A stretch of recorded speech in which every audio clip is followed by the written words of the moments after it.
Welcome to another episode of the Strong Serve podcast. We have a special guest with us today, Jelani Harvey. He's a professional, a pro pickleball player, I like to say. I won't say professional, but pro pickleball player. And he's a pickleball coach, hailing from Broward County, Plantation, Florida. I've seen his many posts on Instagram and on social media, and I just loved his content, and I'm sure you'll love it too. And he has a lot of great insights and things that he can add to the pickleball game. And so we are excited to welcome him today and ask him about pickleball and everything related to pickleball. As you know, on this podcast, we love pickleball. We talk about anything related to pickleball, the social aspect, not just, rehab or getting you better, just the pickleball game in general. And so the first question I want to ask you, Jelani, is who are you and who do you serve? So that's a good question. So who am I? I was born in Jamaica. I mentioned in my bio. I came to this country when I was around 5, to the Miami area. Now I'm living in Broward County. And who do I serve? I think primarily now I'm a healthcare professional. I have a master's in public health. So I like to think that I'm trying to make sure that people can get the best healthcare they can at the cheapest cost while also keeping quality of care high. So that's what I do in my professional capacity as a health consultant. And then in pickleball, the pickleball community, I'm really trying to make sure that more people, especially beginners, feel like they can get some flavor of what pickleball is. They can navigate it okay and be successful in the sport. So that's a little bit about myself. Awesome. We love that. I'm also from the Caribbean, so I connect with your Caribbean side as well. So I love that. I love you want to connect people in pickleball. You want to help the sport. So I know a little bit about your bio. You actually started in racquetball. Can you tell us a little bit about your journey from racquetball to pickleball?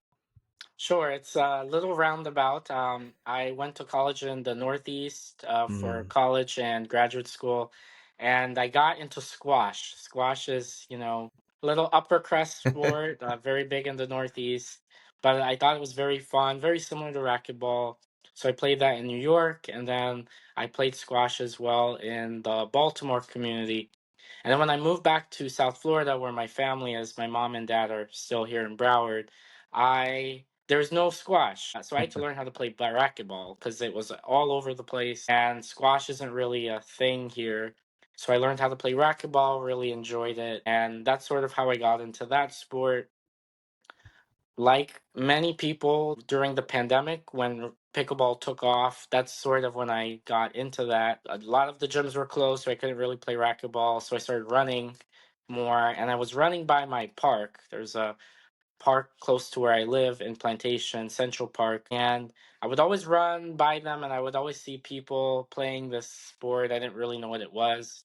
Hmm. So I kept running. And then one day I started walking by. I'm like, okay, that's interesting. And then one day, like many people, I decided to stop by. So I went from running by to walking by to stopping by.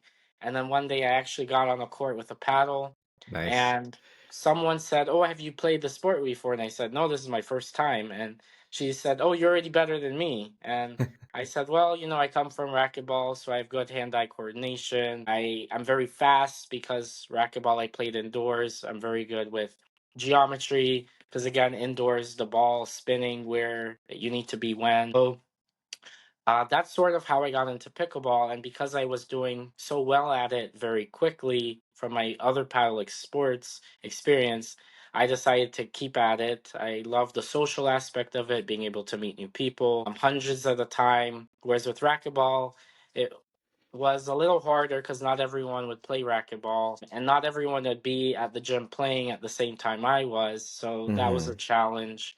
But I also like the social aspect, meeting so many people and how friendly people were as I was coming into the space. And so I stuck with it because of that.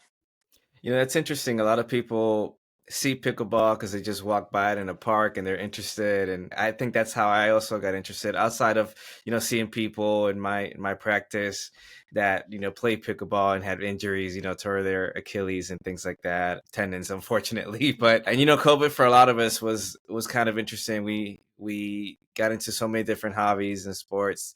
So I'm glad you found something that continued working that athletic over the hand sport with paddle sport. And I'm sure that all the racquetball that you played and squash, just was an easier carryover to pickleball. Did you really have any challenge really apply adapting to pickleball, would you say, at all? I don't think so. I think my initial challenge was you have to hold the paddle differently, different levels of force. I would say as I was getting better, I had to get, different paddles, navigating which paddle do I get. That was hard at first. But because I came from racquetball, my initial reaction was always to hit the ball hard. So my first few months, I was always driving, drive, drive, drive, and it was working. It was very good because my drives were very low. So it was very hard for them to react to it. But one of my friends said, it's working now, but as you play better people, you're going to have to start slowing the ball down, dropping it, resetting, dinking. And I was okay with dinking, but the drop shots is not something I ever did. I would always drive from the baseline. So that was a challenge, sort of navigating that style of play from driving to more softer. So that was, I think, my biggest challenge coming from racquetball. Now, talking about challenges going from racquetball to pickleball, and now that you're a coach, and you talked about different paddles that you were using and people giving you advice, and now you're your own coach. Yeah, what a shot coaching. And Right. I see Yeah. your coaching on social media. I love it. You give very good tips. It's helping my game too. So with that, now you're a coach and your experience, what are the biggest mistakes that you see beginners making?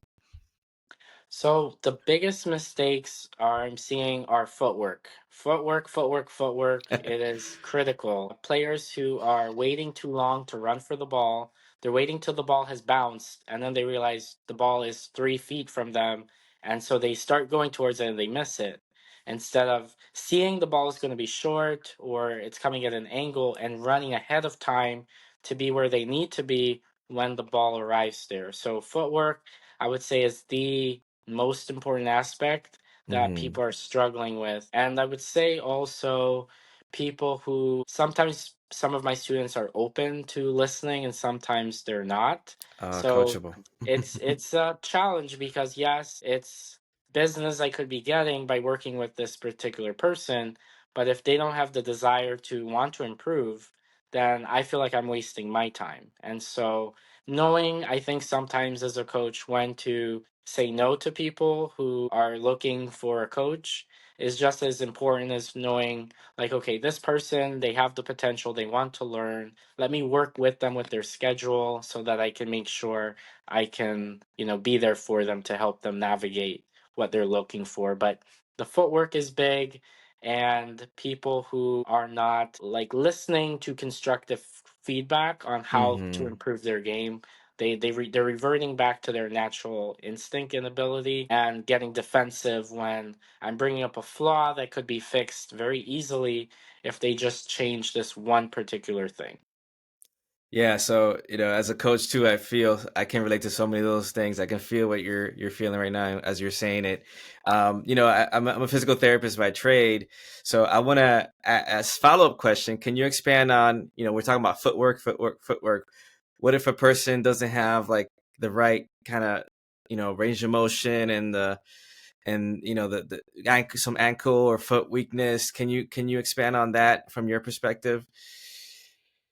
I haven't so far encountered people who have bad ankles, but I see a lot of people with knee issues. They can't bend. That's another Mm, issue that I think I see a lot of people don't do. I'm always stressing with my students, you've got to move and you've got to bend your knees. Like bending your knees is important.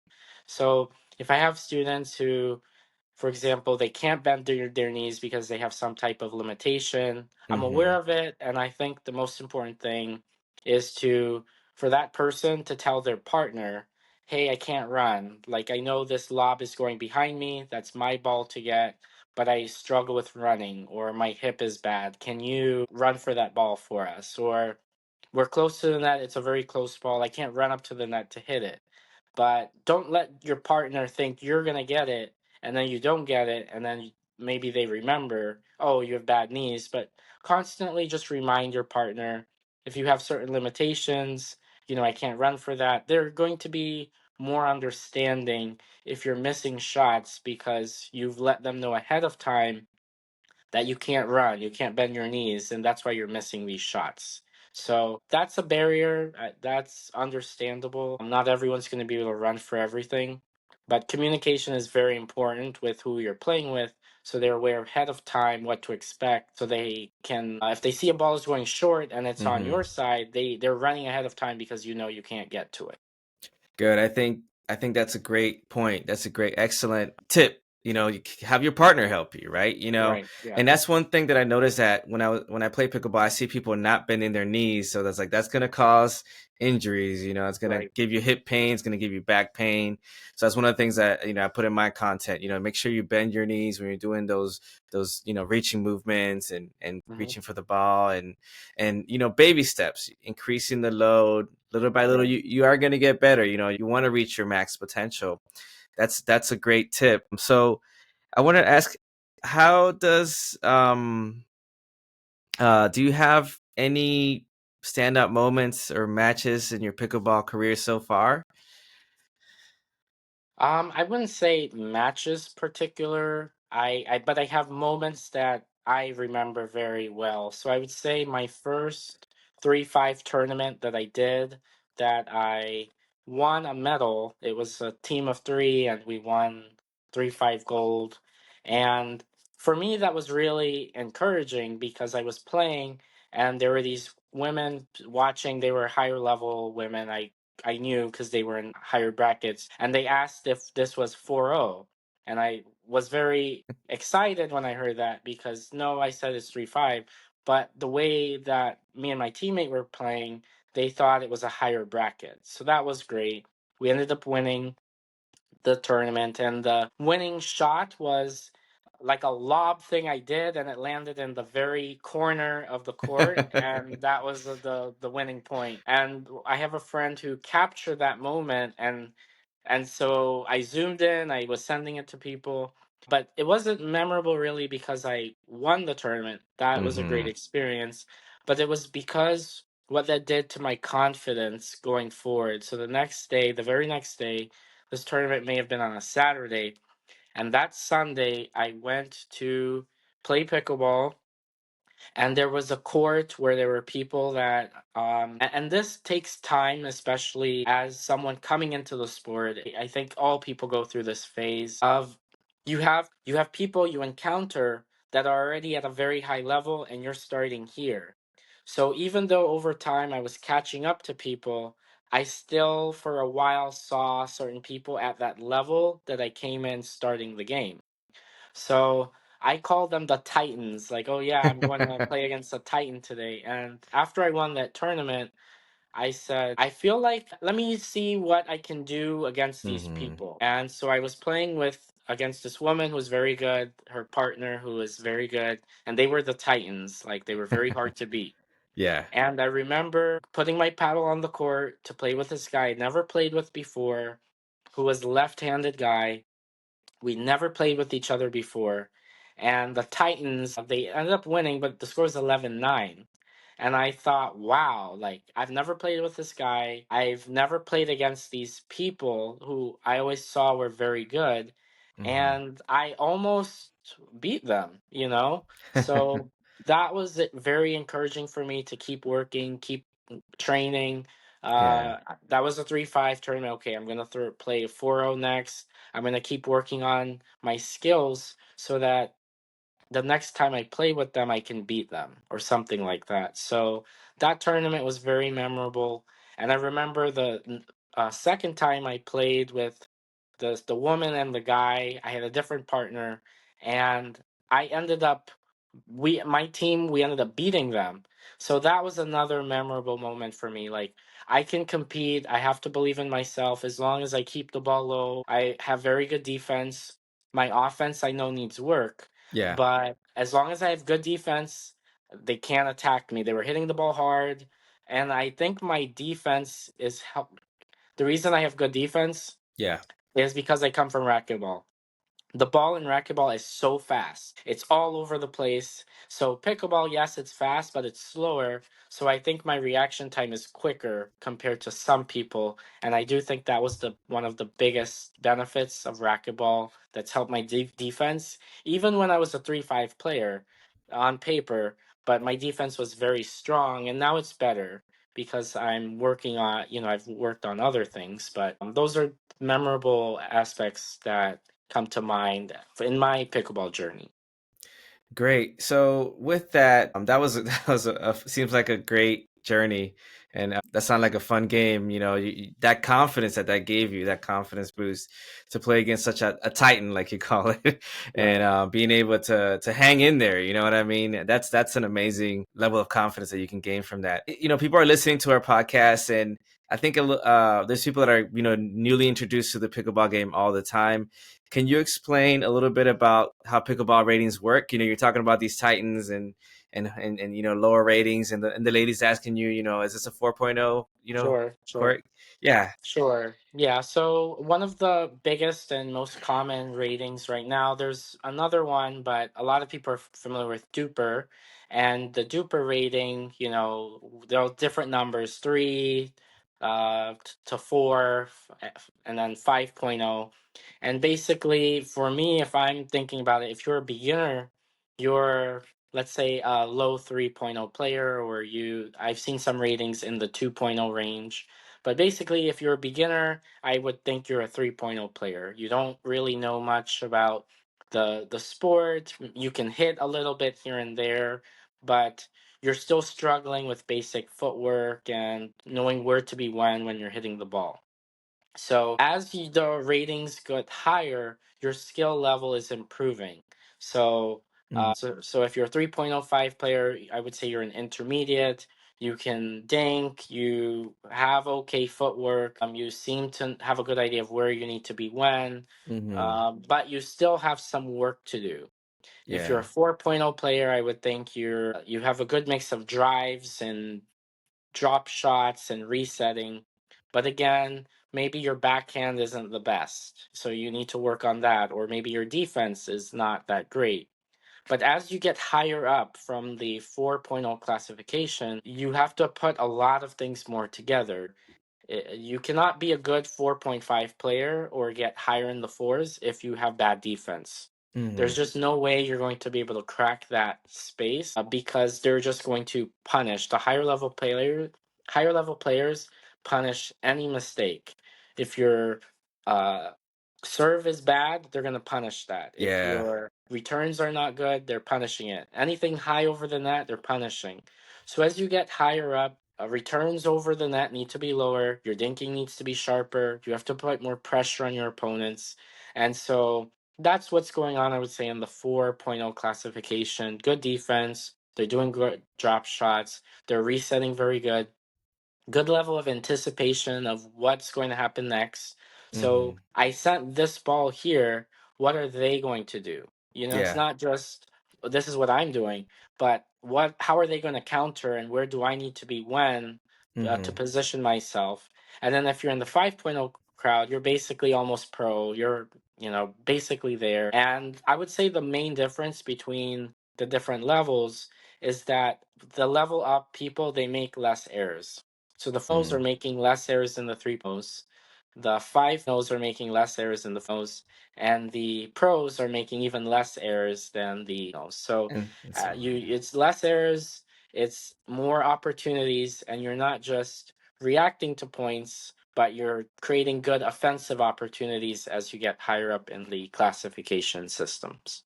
wow, that was a really great explanation. Because you see pickleball exploding. It seems really inclusive. There's various age groups. I think the oldest pickleball player is 94, going on 95 years old. The oldest competitive pickleball player. I'm sure she's better than Right. Yeah. me. So how do you think the low barrier to entry for the sport may be hurting the game? Because you have players that are playing pickleball at a high level, 5.0 players, and they're doing tours. And how do you think the low barrier for entry is hurting the sport? So I always try to start first with the positive. So I Yeah. would say that one of the ways I do think it's helpful is it's introducing a lot of people to pickleball who don't have paddle experience.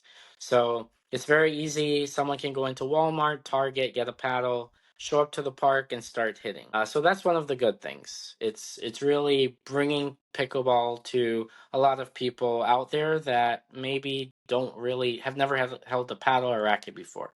Mhm.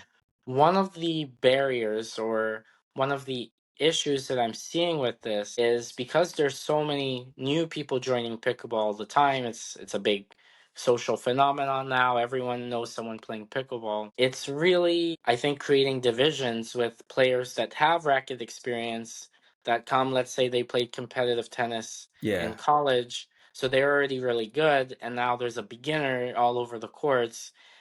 The competitive players want to still get their competitive games, so obviously they're all hanging out together. The beginners, some of them I think don't really have a good gauge of which court to play on, so they're showing up on courts that are way above their level Mhm. and aren't aware that it's impacting the level of play of the advanced players. Yeah. And so I would say that's one of the ways I'm seeing divisions that over time I think can be hurting the sport because the range is so wide that not everyone is on the same level. And so I Yeah. use this analogy where if you can't swim, you can't join the local swim league. And so everyone that's in that league is competitive because they can swim. Maybe some are faster than others, but they're there. They're keeping up. You can't show up to the local park and do a soccer pickup game if you can't play soccer. Yeah. Most people learn soccer as a child, so by the time the adults are there, again, they're the really good players and then people who are so-so. But Mhm. everyone can sort of play soccer. Yeah. It's very different for pickleball. In tennis, if you can't serve, you're not showing up on the court. You're not getting any points if you can't Mhm. serve. Your serve can't land. They're all going in the net. So Very I challenging, think a yeah. lot of these sports are weeding out a lot of people. So the people who are showing up, they're on par on for the course. But pickleball, anyone's just here. They're popping the ball he back and forth over the net, and they think they can play pickleball and they in the league of a lot of other people. And so I that's sort of where I think the sport is now. And I don't know if it's a more we need more people coaching to help people get better, or we need more education or more um I don't know how to fix this problem, but it is becoming a problem with all the different divisions of level of players in the sport. I see. I see. Yeah, I noticed that, you have these lots of people, I mean, are entering the sport, and that can be a problem when you have this, different level of abilities, and you have a whole group of new people, but you also want to there's a conflict there. You want to introduce more people to the sport because it helps make pickleball better as a sport. Why do you think pickleball is so strong, has such a strong community right now? Like, what do you think these pickleball compared to other sports? There's just such a fire for a fervor for pickleball. There's a few reasons for that. I think one of it is just that it's a sport that anyone can do, which I think makes the level so low to enter. I see children playing as long as 3, 4 years old. I see elderly people, seniors playing. And so it brings a lot of people together from different generations, different parts of life, different countries and cultures that make it more accessible for a lot of people. And there's a lot of courts, a lot of people are there waiting to play on the sidelines. So conversations are happening. People are Hmm. having birthday parties at the park. People are having Yeah. celebrations, baby showers at the park. And so it's very social. You're bringing people together who don't normally interact. Hmm. And it is a very fun sport. That one more game mantra, it's real. One more. And I think people, they see their level of improvement. They're playing this week, and then 2 months later they've seen they've dramatically improved. And I think it drives a fire for a lot of people to that competitive spirit. Well, okay, this person keeps beating me. What do I do so that I can get on their level so I can beat them eventually. And so that time you beat that person, it's like, wow, I did it. Okay, who's next to beat? Okay, I Yeah. gotta beat Sandra, I gotta beat Bob, so I gotta keep improving. So I think that's one of the reasons I think it's grown in popularity as a social phenomenon. Great. I think I got an email for one of my local courts, and they're even doing speed dating uh, Yeah. events at the pickleball court. So I thought that was pretty interesting. Well, you talk about the challenges in terms of, it's an inclusive community, but yet there's different levels. There's a great social nature with pickleball. But with this social nature, would you say that there are risks of cliques forming or exclusivity creeping in like some other sports? The reason I'm even mentioning this is because I saw one of your posts that actually kind of went viral, which is pickleball is becoming cliquish, and Yeah. I noticed that, even as my own self as a player, and obviously being around the community now and trying to service the community with my skills and my performance coaching and things like that. So are there cliques forming, or is pickleball becoming exclusive now? That's a good question, and thank you for mentioning that, because that post that I didn't think it would do as well as it would do. And the reason I started that post in the first place was because I was at the pickleball court. I overheard a group of other good players making plans to play the next morning. And I wasn't invited. And so I didn't feel, like, oh, okay, like these people are planning to play together. And I mean, I think I made the video because I was a little peeved. I wasn't upset or anything. People are going to play with who they're going to play with. But I was in earshot, and like they could have invited me and they didn't. And so I felt a little way about it. And I said, okay, this is going to be my next video and it's going to be on this topic. I was thinking, okay, maybe it will reach hopefully a certain amount of people. People would think it was interesting. And then, I'd move on to the next video. And then I started to realize how I knew it was doing well was when I posted it, I saw all these non-followers liking it. And most of the videos I do, maybe I get 2 non-followers or 3 non-followers, but it was just coming in non-follower, non-follower, liking, liking, liking. And Hmm. then non-followers are starting to follow me. And I thought, wow, like this is really connecting with people.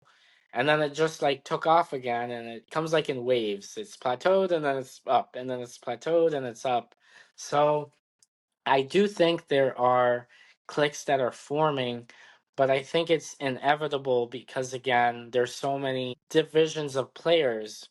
And I myself am guilty of this. When I Hmm. go to the park, I'm looking for where the good players are playing, and that's Hmm. where I'm going. So I'm not saying that I'm not immune to this. Yeah. But what I try to do is, if there is a player that comes to my court that I know is a beginner or they're not a high level player, I personally say to them as a warning, hey, this court's very advanced. I'm just letting you know, I don't want you to wait an hour to play and then you end up losing, and then you have to go to another court, or you're waiting 2 hours to play one game on this court. So for me, it's more, I just want you to be aware of that. And then if the people insist to play, then that's on them. I gave you the information. You decide you still want to play. You want it to be pickled or lose Hmm. badly. And now you're leaving, and I warned you. I gave you a heads up that you're going to likely lose and that you're going to waste an hour and a half. And then you're going to have to go to another court. But there are people I know that are very rude, and they will be they'll say in a mean way, get off this court, you don't belong here. That is not really what I want the person to feel Hmm. like. Wow. I don't want them to feel like they don't have a community, they don't have a space they can play. Hmm. But I want you to be aware that if you are a lower level player, it's important to band with other lower level players, get better together, work on what you need to work on, so that maybe in 3, 4, 5 months, you can come to my court and play. And sometimes lower level people that I've played or interacted with, they'll say, oh, it's just a game. I'm just here to have fun. And yes, that is true. And I'm here to have fun too. But I don't want to wait 2 hours to play here. And then I have to play with a beginner against two Titans, and they're going to kill me and beat me badly. And then I have to wait another 2 hours to play, especially if I'm on a court. Like, Mm-hmm. especially really good players where I live, there's really only two courts or so that we can play on, like where our level is. There's 17 courts, maybe there's two or three courts where it's really competitive. But let's say it's a night there's only one court and there's 10 players there. Mm-hmm. If I lose, that could be 2 hours before I have to play again if I lose that game. And that's because where I live, you win two, the winners come off, and then they come back. So depending on where I am in the queue, let's say I'm the 10th paddle, and I come when it's not for on, like, so the winner just won, now they won again, the winners are coming off, so four new players are coming on. Then the winners are coming back on, and then they're gonna play that like the next team. So I could be there 2 hours waiting. So Mm-hmm. if you're a beginner and you're coming to my court and I have to play with you, it's nothing personal. Mm-hmm. But if I lose with you, which I likely will, then I waited 2 hours, I lost, and now I'm gonna have to wait another hour and a half to play again. So I've wasted 3 hours and I've only played one game because I don't have the right partner. And so it is a challenge of Mm-hmm. trying to balance the desire for a beginner to play and have fun, but don't take it personal if I say I don't want to play with you you know so I'm trying to navigate this myself, which I want pickleball to be inclusive. I want everyone to feel they can be a part of this story that Mm-hmm. we're building, but also being aware that not every court is for you. And if you find people are excluding you because people are playing with like level players, you need to get your own group of people to practice, get better with, and then come back in 6 months and when you can keep up and be more competitive on a certain court. You can't go from beginner to the advanced court in a week. That could take a year because you're Mm-hmm. building up your defense, and every player exploits a player's weakness very differently. Some people they target backhands and they do it very well. Some people put topspin on all the dinks, and so you have to master that. Some people drive the ball really hard down the line to your backhand side, and you have to get that. Some people dink dink lob over you, so you have to get better at running for the lob, and then they hit it short at the net, so then you have to run up to the net. And so that could take a year because that's just that one player. You master that player, but now you have to master the next player, the next player. And so that takes Mm-hmm. time. And I think a lot of beginners aren't really keeping that in mind. Okay. Well, a lot of nuggets in there, a lot of Right. nuggets. Yes. So I want to ask two things. One, the first question is, so obviously the post went viral, it comes in waves. Right. So after the post, you kind of talked a little bit about how you felt in the moment, but now outside the moment, after you made a post about it, and it seems like it's resonating with a lot of non-followers and people that just come up on the post. How do you feel about it now? So I would say when I first did the post, I was like, oh, this is doing well. This is doing better than I expected. So I'm glad people are watching it. A few days later, as people were commenting, and I tried to respond to every comment on the post, I started to view it like a little differently, which is like why I have concerns if it's starting to look cliquish. And my biggest concern now is that if we're not careful as a pickleball community, I Hmm. think something similar to tennis might happen. Where tennis, I think, this is just my perception on why I think over time it started to die is, or not die. Tennis is still a big sport, but why pickleball took off and tennis started to decline is I think a lot of people over time got a perception that tennis was a very elite sport. You had to go to tennis academy. You had to, be able to serve very well. And so I think it excluded a lot of people who could participate in tennis just by the very nature of how tennis players get good. You start when you're very young. You go to tennis academy. You have your own coach, Mm-hmm. and so you work on that. But because I think there's a lot of beginners or people that are not as good, Mm-hmm. feeling excluded because all the good players don't want to play with them, I think if we're not careful, people might start to think this is a cliquish sport. It's very elite. It's very exclusive. They don't want people to play because they don't think I'm good enough. That it might start to go down. Right now, it's blowing up.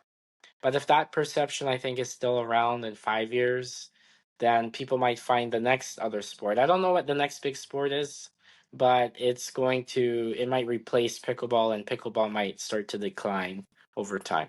That's my biggest concern on this aspect. One of the biggest challenges. Okay, I see. Definitely can see, the parallels between, how tennis became a very kind of exclusive kind of sport where a lot of people, you'd have to have resources to be able to go to schools and learn how to play the best tennis. So hopefully pickleball stays, where it is, and I'm sure it'll level out. Um, Right.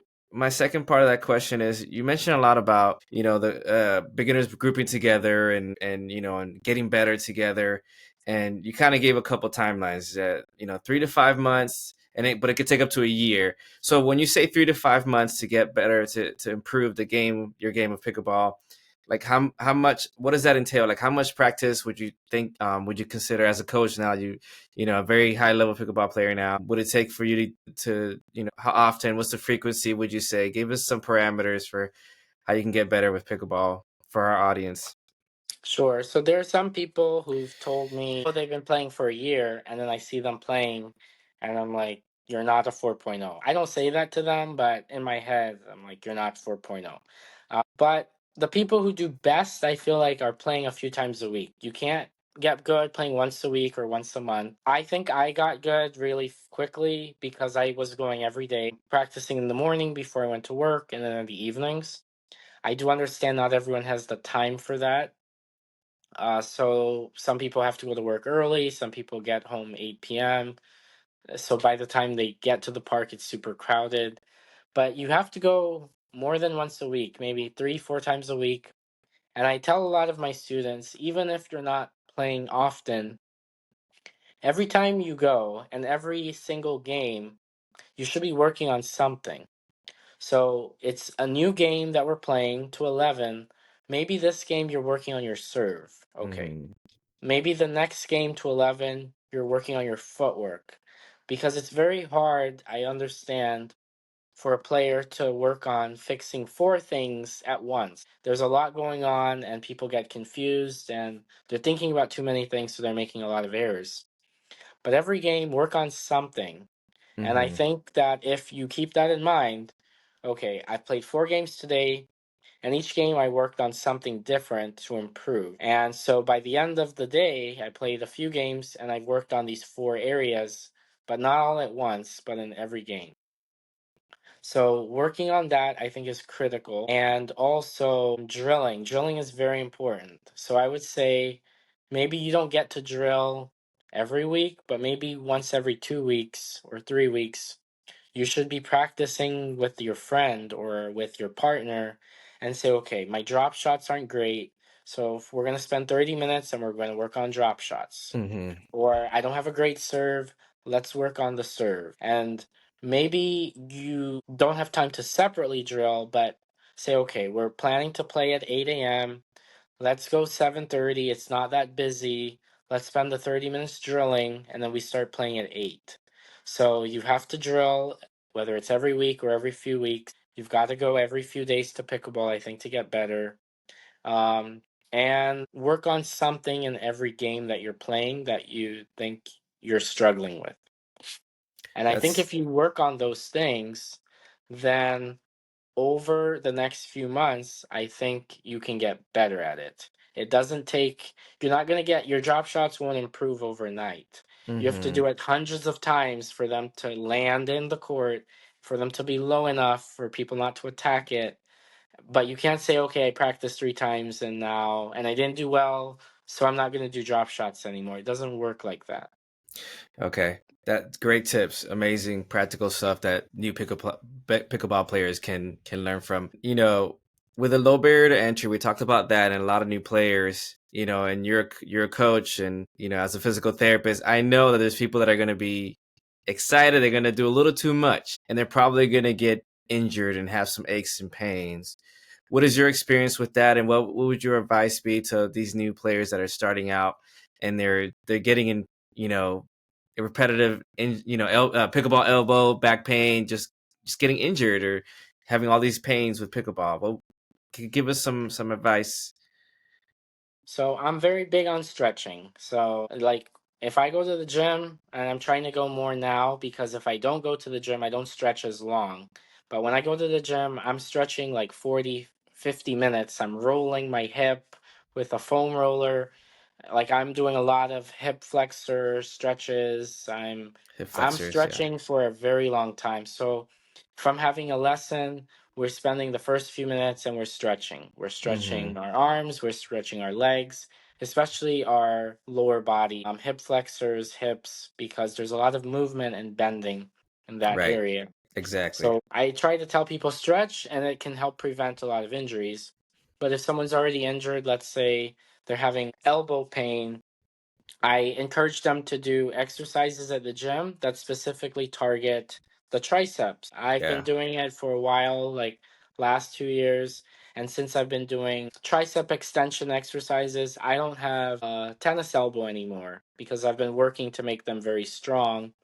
It's the same thing if people are having hamstring soreness issues. I encourage them to do a lot of leg curls and squats and really do a lot of that type of work that strengthens the lower body to help prevent a lot of injuries and to make sure you're stretching your hips a lot. And so that's what I encourage my students to do. And then strengthen the parts of the body that they're utilizing a lot to Yeah. make it less prone to injury.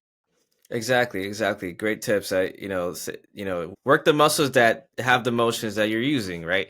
The hips, the hip flexors, the hamstrings, the glutes. You know, I think as you know, somebody that's treated people with that have played overhand sports and racket sports, it's the shoulder complex as well, right? The scapula, you know, the back, right? Because you're going to use some of the back when you serve and things like that.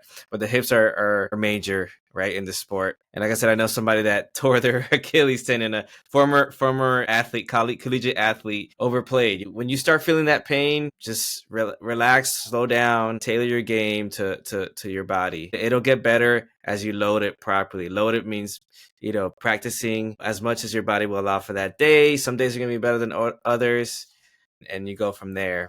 Great. So, Yes, I do also encourage people to like rest. So I was playing every day, twice a day for a while, a few months, and that's how I got really good. I'm not going to mhm, deny it.